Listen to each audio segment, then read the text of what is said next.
হোলির দিন আমরা বাড়িতে তৈরি করছি ফ্রাইড রাইস আর চিলি চিকেন। তার জন্য এখানে চাল ধুয়ে রাখা হয়েছে, মাংসগুলো ধুয়ে নিয়ে এবারে মাংসটা ম্যারিনেট করা হচ্ছে। আমি দিয়ে দিয়েছি লেবু, আদা রসুন বাটা, পিঙ্ক সল্ট, লঙ্কার গুঁড়ো দিয়ে ভালো করে ম্যারিনেট করে তারপরে দিয়েছি soya sauce, red chilli sauce, tomato sauce, green chilli sauce, একটা ডিম আর গোলমরিচ গুঁড়ো দিয়ে ভালো করে ম্যারিনেট করে এটাকে এবার ফ্রিজে রেখে দেবো কিছুক্ষণ।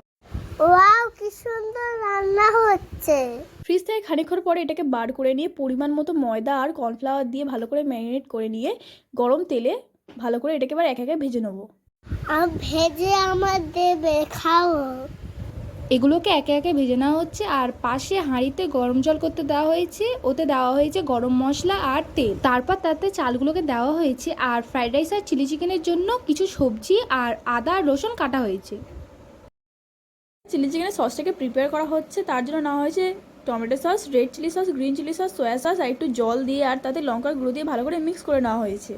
চিকেনগুলো ভাজা হয়ে গিয়েছে, চিলি চিকেন সসটাও রেডি হয়ে গিয়েছে। এবার গরম কড়াতে গোটা গরম মশলা ভালো করে ভেজে নিয়ে এটাকে এবার গুঁড়ো করে নিয়ে কড়াতে এবার ঘি আর তেল দিয়ে তাতে রসুন দিয়ে তারপর পেঁয়াজ কুচি দিয়ে ভালো করে ভেজে নিয়ে লঙ্কা দিয়ে তাতে দেওয়া হচ্ছে ক্যাপসিকাম আর পেঁয়াজ। এগুলোকে এবার ভালো করে কষিয়ে নিয়ে তারপর চিকেনগুলোকে দিয়ে দিচ্ছি। ভালো করে এরপর নাড়াচাড়া করে গোলমরিচ এই সবে করা মশলা আর সস দিয়ে ভালো করে নাড়াচাড়া করে জল আর তারপর একটা পাত্রে পরিমাণ মতো কর্নফ্লাওয়ার নিয়ে ভালো করে গুলে নিয়ে সেটা দিয়ে ভালো করে নাড়াচাড়া করে তার অন্য একটা পাত্রে এবার এটাকে ঢেলে নিয়ে উপর থেকে মশলা ছড়িয়ে দিয়ে এবার তৈরি করো ফ্রাইড রাইস। ফ্রাইড রাইসটা আমরা চিকেন আর এগ দিয়ে করব, তাই জন্য আগে আমরা ওইগুলো ভেজে নিচ্ছি, তারপরে একে একে সব সবজিগুলো আমরা ভেজে নিচ্ছি।